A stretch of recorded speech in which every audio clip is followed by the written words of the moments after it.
comment faire 50 000 euros ou 50 000 $ ou plus d'argent dans le commerce pendant le fête de fin d'année.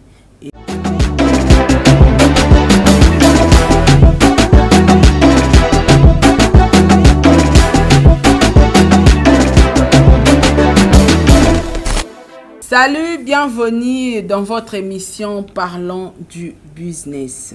En tout cas, aujourd'hui, on va parler de comment faire 50 000 euros ou 50 000 $ ou plus d'argent dans le commerce pendant le fête de fin d'année. Et je vais vous montrer 5 stratégies. O ekoko misayo tope ekoki kosala ke o gagner plus ou 50 000 $ na ba fête ya fin d'année. Alors, merci beaucoup à vous tous. J'espère que vous avez belé na ba écran na bino na ba téléphone na bino. Pour suivre cette émission, je suis la coach Sarah Tola, l'entrepreneur e-commerce. J'ai gagné ma vie grâce aux réseaux sociaux, grâce à mon téléphone, grâce à ma connexion. Alors voilà la famille, à chaque fois dans le bar, la femme d'aujourd'hui est responsable de demain. Il ne faut pas aux amours à moi si aucun amaboko aux ala toujours dépendante de ton homme ou de ton mari. Moi si il faut comme indépendante, la femme d'aujourd'hui il faut azala vraiment indépendante à se dépendre na yemoko. Comment on se dépendre de toi-même? Batumsu sa oloba ke non natangi ba eti de belete menzamba pesio ba don oyebi ko kangasuki eza fond de commerce eza don oyebi koloba eza fond de commerce eza don. Tu peux te lancer sur YouTube. Oyebi kolamba ezadan, tu peux gagner de l'argent en faisant des vidéos sur YouTube. Yakola kisabatu kolamba banisha kolamba. Oyebi kobongisa ndako, oyebi ko décorer ndako. Ezaba don, ezaba fond. Yako se faire de l'argent au nzamba pesara na vie à mutu. Tobenga ango don spirituellement, physiquement ce sont des fonds. Nzamba pesa mutu nyo son a fond de démarrage na ya vie. Alors, yom tozo talanga. Ici, on va parler des opportunités d'affaires, on va parler des opportunités de business, on va parler des opportunités d'argent et surtout, on va parler de tout ce qui peut faire grossir ton compte bancaire. Alors, likez cette émission, partagez l'émission et laissez-moi un petit commentaire en bas de la description. Alors voilà, merci beaucoup. Comme je viens de vous dire, on va parler de comment faire 50 000 € ou plus dans le commerce pendant le temps de fête de fin d'année. Donc mois de septembre, octobre, novembre, décembre, tu peux faire 50 000 €. Comment gagner ces 50 000 €? Voici les stratégies. Alors, premièrement, la famille, il faut vous préparer pour le fête de fin d'année. Fête de fin d'année, il faut vraiment qu'on se prépare. Dans cette émission, parce que j'ai suivi une dame, ayaki kolela auprès de ma kolonanga. Maman Sarah, je suis commerçante, ça fait 5 ans, je suis dans le business. Nakolinga vraiment mingi kosolana yo. Makambo etali business nanga to makambo eza kolekelanga na minute oyo. J'ai un problème sérieux na salaki ba commande na début à mois en novembre, mais biloko na minute oyo Chine eza ya kokanga. Laisse-moi vous dire, même moi-même je suis un peu bloqué. Chine eza fermé, mais malheureusement nga naza bloqué te pour na biloko ya fête à fin d'année parce que biloko wana tokozwango kaka na janvier, sauf un preview. Biloko oyo bato ba commander na novembre, beaucoup recevoir yango kaka na janvier. Alors moi si wana comédie problème parce que à investir, excusez-moi, budget na nyonso, fond na nyonso, à investir ango na kacha business pour na biloko oya koteka ko se faire de l'argent na ba fête ya fin d'année. Siko biloko wana ekoko makaka na janvier, a osala nini ba benga kango eza perte. Voilà pourquoi nazwa kita ya kovanda pona koya kotalisa bandeko oyo batekaka deja biso batoto tekaka.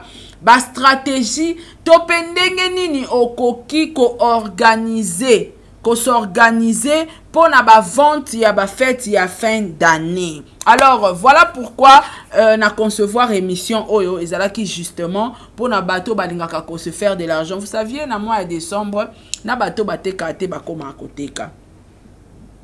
Yango mona soki na zandu na biso ezalaka plein à craquer. Donc na bateau bateka raté bakota kopa koteka. Na bateau basalara business te bakota na kopa business. Donc c'est tout le monde qui veut gagner de l'argent na mois de décembre. Alors comment okoki ko s'organiser pour gagner 50 000 euros, 50 000 dollars ou plus na mois ya ba fête ya décembre. Alors il faut se préparer en conséquence. Premièrement, il faut avoir les stocks. Naebaka na mois ya décembre ya année passée, na sombara mois babilo moro ya bana et ezalaka vraiment kitoko. Vous saviez nga na banda business kala, mutu mususu alobana nga sara tola ozana loko laksanga tenga banda business ibosono nga na banda business na 2014 na patente commerciale, il y a 2014 s'il vous plaît. Mais à l'époque, que tu peux vraiment te faire de l'argent sur les réseaux sociaux. On ne savait pas, mais on avait Facebook. On ne savait pas que tu peux vendre, tu peux vraiment faire brutalement d'argent sur les réseaux sociaux. Tu peux vendre sur Facebook. La technologie, wana to coach yango kaka mikolo et surtout, nga na s'informaka, na landara bandeko na nga ya ba ivoirien, ya ba camerounaise, o ba salara ba émission oyo. Ils ont aidé biso, ils ont fait la biso savoir na ba stratégie. Ngala landara bango sur les émissions te. Je prends mon temps de payer la formation et pas bandeko nanga mususu na kota kana formation na Zoom, na zo ba stratégie, na zo koma, na zo tanga et voilà pourquoi esalinga pe grande entrepreneur ou grande dame aujourd'hui parce que na bandeko luka ko apprendre. Ko ça la business kala il a cité que oyebi business. Ko ça la business au sali ba aneto te kakamingi la cité ko yebi ba stratégie à business. Moi, c'est depuis 2014 mais je ne savais pas que pour vendre na mois de décembre pour te faire de l'argent, il faut se préparer en conséquence. Voilà pourquoi bato ebele baza même na zandu bazo lelake chine biloko langezo ya te na tinda kimbongo na nyonso pona décembre biloko ekoya na janvier siko biloko mususu eteka maka na décembre yo sombaki yango ebele na janvier koteka ngo comment déplace au mona ramuta sala rachit na business akoyi. Alors eza ba opportunité nazo pesa bino ba formation peut-être moi j'ai payé plus d'argent que nazo pesa bino aujourd'hui gratuitement na futela ngota msumbongo ebele tant mususu mongo bino boso futela ngeza yango te nga na futela ki. Donc en tout cas na reconseiller bino yo muto salara déjà business yo muto salara business to lingo sala business ya important il faut toujours t'informer. Luka muto moni kaza valable ya ba formation en business to azana moi connaissance wana kende ko solana ye a ko expliquer yo réellement tu dois faire ça, tu dois faire ça, tu dois faire ça. To zala wana pona ko se compléter na vie muto ayebi ko leka muninga aza te. Alors yo muto talanga soko sala 15 ans de business, laisse-moi te dire tout est dans le business. Moi là, je ne savais même pas qu'il faut na banarote kana réseaux sociaux, mais j'étais sur YouTube, j'étais sur ma page Facebook, mais je n'ai jamais vendu mes produits sur Facebook ni sur YouTube. Mais aujourd'hui là, j'ai compris que c'est important de vendre sur Facebook, de faire de publicité ADS sur Facebook pour attirer plus de clients pour te faire de l'argent. Batobele le loba est bien noté, mais au fur et à mesure, au cause d'un magasin, j'ai un magasin, au cause d'un magasin, au cause d'un client, mais tu peux aussi brutalement te faire de l'argent sur Facebook, sur les réseaux sociaux. Alors la famille, comment se préparer en conséquence pour faire des millions na mois à décembre? Premièrement, il faut avoir les stocks.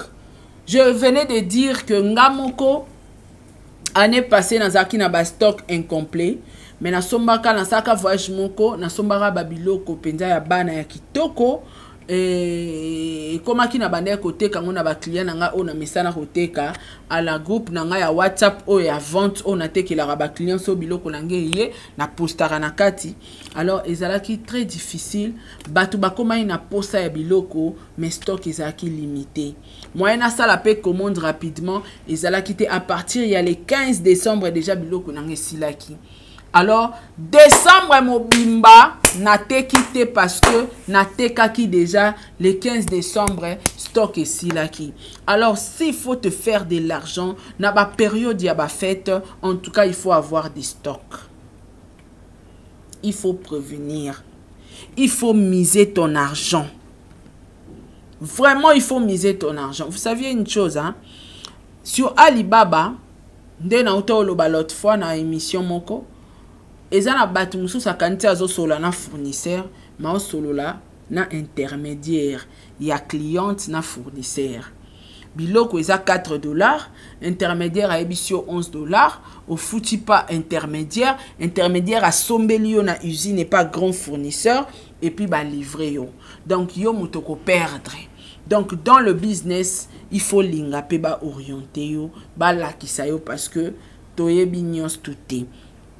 Alors, c'est faire des stocks déjà à partir il y a septembre.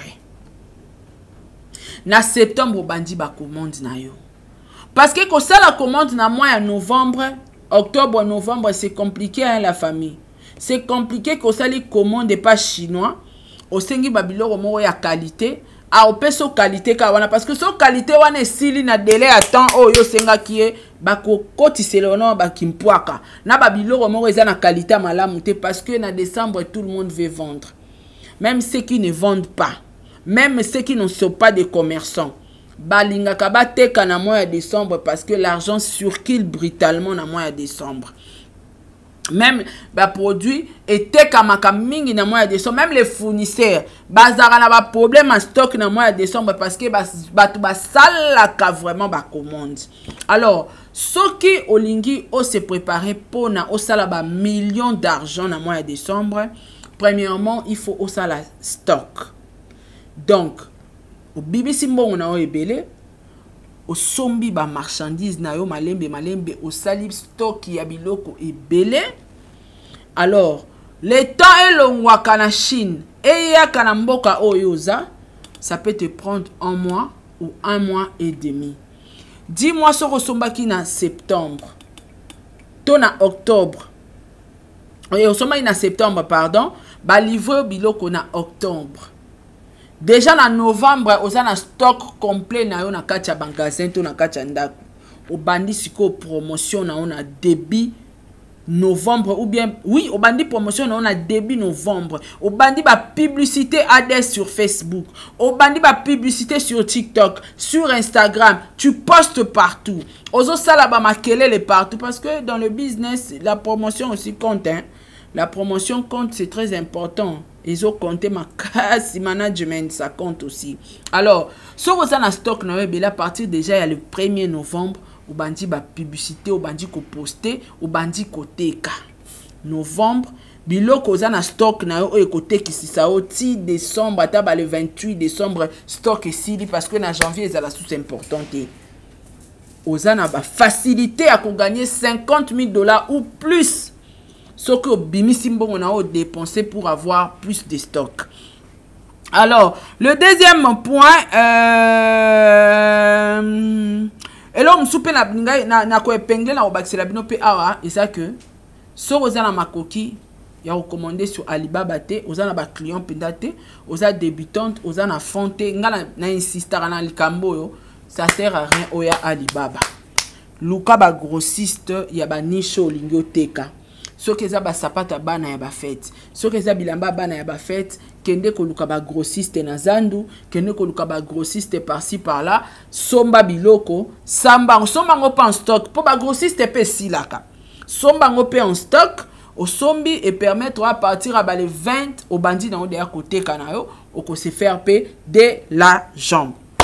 Alors, le deuxième point c'est les clients. C'est les clients. Bande kunanga boye bake na kati ya réseaux sociaux toza na loi moko babenga rango la loi du plafonnement. Et ça très important. Yeba yango ba abonné ba changeaka, ba followers ba changeaka. Ba abonné ozaki na bango na année passée, peut-être bango tende ozana bango na année 2023. Ba abonné travailler ki na bango na mars, bango te ozana bango na décembre. Alors, avant comme à la mois de décembre, à partir déjà de novembre, tant qu'on se lancé, na beloko na ozo banote ka, banda ko sala ba publicité Facebook Ads. Ça va te créer l'audience et on se faire ba nouvel abonné. Même sur Instagram, même sur Facebook, même sur TikTok. Alors, il y a la batumsu ba otalanga ba oyo kaka Facebook Ads publicité za nini. Soko yebi yangote, oko contacter nga to orienter to ko aider comment ko kiko sala ba publicité sur ta page Facebook pour attirer plus d'abonnés, ou attirer plus d'audience, ou attirer plus de clients pour na business to ba marchandise na yo ete kama to ko orienter yo. Yom to otalanga na no sala page Facebook to sala boutique en ligne te. Si vous avez besoin, vous contactez Bisso. Vous avez une page Facebook avec des abonnés à vendre. Vous avez une chaîne YouTube avec des abonnés monétisés à vendre. Vous avez un Instagram à vendre. Vous avez un compte TikTok à vendre. Vous allez sans saut. Sans saut, c'est-à-dire quand on te vend, ça devient à toi. Parce que ça n'a pas arnaqueur, monsieur, soit atekelu et loco, moitié za yo, moitié za ye. Donc atekelu et loco, mais na kati loco wana yepe aza la capacité à gérer sous YouTube wana to Facebook wana. Alors biso to pesa yo penza ke elongo ya biso e komi nango ya yo. Donc voilà. Alors à part ça, ezaki pour éviter na lobela ba marque. En tout cas, c'est important. Mouto a na vision comme entrepreneur a banda déjà même na début à commerce nae. Excuse y a qu'on se faire son marque personnelle. C'est très important. Ezaka moi parenthèse na ngena lo belango. Alors le troisième point est la logistique. Bande konangai. Logistique ya mboka oyo za. Biloko longwa Chine. Par exemple ya Congo Kinshasa. Na mois de novembre, c'est compliqué. Il faut y bango. C'est vraiment compliqué. Mois de novembre, tout est compliqué. Même en Turquie, tout est bloqué. Pourquoi? Parce que trafic est comme il m'a cassé. Trafic est comme il m'a cassé. Au fur et à mesure, bazo ba commande de belé, bazo livré et belé, bazo sala ba colis et belé. Donc, c'est comme compliqué et puis il ne faut pas oublier, et ça, moi, oh, bah, tu vas perdre la marchandise. Complication, et ça, la manque. Bah, il fallait que kangango ba tiango na conteneur, oh, ezo kende Congo Kinshasa, et qui au côté na conteneur, et qui est Turquie. Et qui au côté na conteneur, et qui est Abidjan. Et qui au côté na conteneur, et qui est Cameroun. Tout ça, pourquoi? Parce que, trafic, ça m'a cassé, bah, tu vas comme troublé. Ata yo mongo so ozwi net exemple oza na boutique na yo ozoteka ba client ba koti ebele à la fois. Pesanga oyo okoki ko se perdre mutu mso apesi mbongo ekokate mo pesi biloko a valeur. Trafic eleki. Ndenge moko pe na ba logistique ba komaka na trafic ebele trouble ekomaka. Nde mona ba tebele na décembre balela ba koli nange comité koli o na senga ki yango te biloko nange bungi biloko nange sali boye omone yaka mingi na ba janvier na ba février. Alors pour éviter ba problème logistique oyo malamu o commander na septembre ozala livrer na octobre. Na novembre, vous avez un biloko na yo au bandi na yo déjà koteka.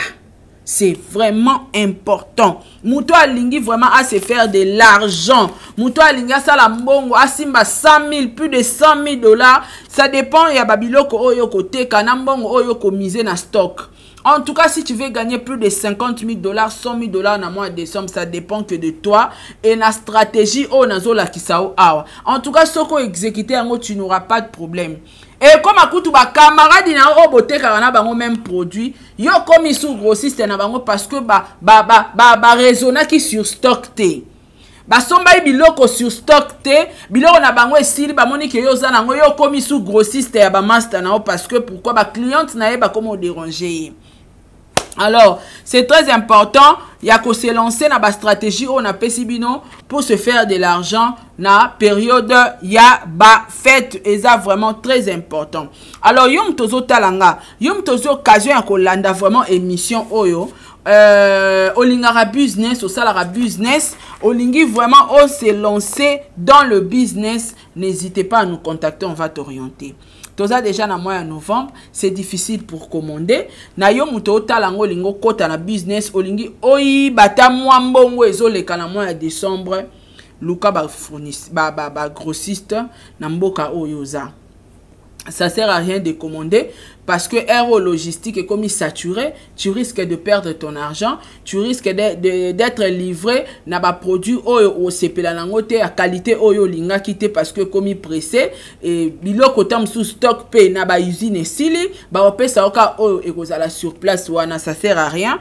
Et aux amalamu kende komona ba grossiste ya mboka oyo zali osombeli bango biloko osombi moins stock na ya malunga à partir déjà ba le 15 novembre au bandi na déjà côté ka au bandi ko ça ba publicité na yo. Alors le quatrième point c'est ton équipe. Quand je parle de ton équipe bande ko yebisanga sokoza na 10 000 produits par exemple 10 000 chemises. Na ko côté ka 10 000 chemises wana nga moroté. Même si dans la boutique d'habillement, et au sein on toujours accompagné na batu. Quand je parle de ton équipe, l'autre fois, il faut toujours avoir une assistante ou un assistant moko na boutique na yo en ligne. Ou akobanda ko aider par exemple nga Sarah Hero naza vraiment focus na ba émission et la personne wana to assistante wana elle sera là pour répondre à mes clients au bazo salanga ba commande au bazana besoin ba produit à solana bango, à orienter bango na boutique, à orienter bango et surtout quand on parle de l'équipe, on voit aussi la livraison à domicile de la famille. Même moi là, je me suis décidé il y a ça l'appel livraison à domicile. Livraison à domicile par moto. Partout en Afrique, tu as un problème mon propre embouteillage. Sorozu mwana moka moto lokwa mbongo na nuta msu ya kosomba moto ezate okozwa moto moko mwana moka moto oluaye ofuta keto msusu par mois que non par mois ngana ba nufuta autant ozala permanent na boutique nanga pona batu oyo bazo senga ba livraison à domicile ou soit okobanda kofuta e par course aza muta confiance aya zwe loko na boutique aki otike la client. Il peut permettre à gagner clientèle, au gagner façon de faire des choses, façon à côté ka, il pas qu'au gagner transport. Pour les lots honnêtes na ba période ba fête bande onanga, tout ce qu'on a besoin de perruque, à toi ebisi livraison à domicile les a 6 000 francs, à foot na 6 000 francs wana. Entre tayo so ozana mutu moko ya moto bo collaborera très bien, o ebisi lobi oki otiki la nga perruque o tomsu na bandal. A opesa o livraison ya mbongo à moto na 6 000 francs. Donc c'est pas moi qui paye la moto. Est-ce que vous comprenez s'il vous plaît? Ah, bah secret na opesa bino gratuitement. Ce n'est pas moi qui va payer la moto. Mouta refuta moto ezaka moto na kiotike o ba kiotike la perruque. Donc moi une personne m'appelle maman Sarah n'a besoin de perruque, le perruque coûte $100. Nabisi tu vas payer 106 000 francs parce que le 6 000 francs à l'icolo eza pona livraison à domicile. Alors, muta moto tanga rekoma na produit à PC, ba PC 106 000 francs, à quoi il a $100 nanga, yé a 6 000 francs de plus. Donc, c'est pas toi qui paye la moto. Je pense que vous me comprenez. Donc, c'est pas toi qui va payer la moto. Et c'est la personne où il y a la commande d'ako fout ta moto. Mais sans qu'on rende compte que c'est pas toi qui paye la moto. Il y a un que boutique Sarato les a organisés. Azana ba moto, azana ba boé, na ba boé. Mais si tu as l'argent, tu peux acheter une moto. Au tche marque na yo boutique Sarato la business. Ba tout ba ebi ki boutique onde ya ko futa, boutique onde ya ko livrer, boutique onde ça la boé. Alors na debi okokina ko coopérer na muta moto aya kazu ba koli ake omona ozana facilité à vente. Na moment ya décembre ton akacha business so ozana rapidité à vente et ozala bien net. Hier il y a une femme o abisenga mama Saranga na uchobota na kota mbolate na besoin perruque ngala na livreur te ezaki compliqué. Donc je dois peut-être que solo la mutu moko na yo kanana ye pour que ne ko livrer perique lelo parce que akoki kotambola te autaki kobota. Donc c'est important ya ko travailler avec une équipe, kozala na assistant, kozala pe na livreur en moto. C'est vraiment très important. Alors pour ceux qui veulent avoir d'autres conseils ou bien beaucoup de stratégies ou plus, il y a on a koloba awa olingi vraiment ou se lancer dans le business, n'hésitez pas vraiment à nous contacter ou à m'appeler par mon numéro oeza affiché wana. Et puis, la moutounia, tout alingi à s'intégrer dans formation déjà, ils ont en cours, au lingo c'est la formation personnelle en privé, au contactenga. Alors, merci beaucoup à vous tous. Batounia, tout bozi occasion et Hollanda, vraiment émission, oh, ils ont opportunité d'affaires, il faut les saisir. N'hésitez pas à me contacter si vraiment tu comptes te lancer dans le business. Alors, portez-vous bien. Merci à vous tous. Au revoir, ciao.